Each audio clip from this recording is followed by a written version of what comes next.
లేవరాదురా, ఇంకెంతసేపు అంటావు? ఆగే జరసేపు. కొంచెం అన్న ఏమనిపిస్తలేదురా, గాడిదున్నావు గివర్ దాకా అంటే. అక్క అన్నది కదనే, నువ్వు నన్నెందుకు లేపుతావు? ఫస్ట్ అక్కని లేపు. ఆడోళ్ళు పొద్దుగాలు లేవాలి, నీకు తెలుసో తెలియదో గాని. అక్క బొత్తతోటి ఉన్నదిరా, అందుకే అక్క వండుకుంటే ఏం కాదు. నీకేమైందిరా? లేవు, లేచి అటింత పని చేస్తే ఏమైతాండ్రా? బాబు ఒక్కోడు నెరి పడతాండు.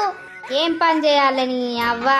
ఏం పని చేయకున్నా మంచిదే గాని ఇట్లా అడ్డగాడిది లెక్క అడ్డం బండకురా, నాకు మనసున పడతలేదు. లేచి ముఖం గడువు పో, సాయ పెడతా పో. అసలు నువ్వెందుకు వచ్చినవే? ఇంకో 4-5 రోజులు ఆన్నే ఉంటే అయిపోవు కదా అక్కోళ్ళ ఇంటికాడ. అవు అదేమన్నా నా ఇల్లారా? నా ఇంటికి నేను వచ్చిన. ఈ అవ్వని ఒర్రుడు పాడగాను పొద్దుగా లేస్తేనే మైకు పెడతావేమే? ముఖం గడువు పో. అడుగుతా మరి, సాయ అయితే పెట్టుపో. సాయ అయితే లోటాకడ కావాలి నీకు. ఇలా తక్కువనే పోతా, పాలు బాగా లేవట, రేపడుసుంది తెస్తానన్నది.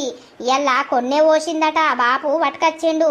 అక్కకు పాలు కావాలి కాబట్టి సాయి మనిషికి బొట్టెడు తాగుదాం. బొట్టెడా? ఆ బొట్టెడు ఏ పాట అవుతుందే? హుట్ నీ అవ్వ గుండె కూడా దాటది. నాకు లోటాకడ సాయ పోతేనే సరే, లేదంటావా ఇక చూసుకో. ఏం చేస్తావురా? ఏం చేస్తా? పాల ప్యాకెట్ తెచ్చుకుంటా, పెట్టుకుంటా. మా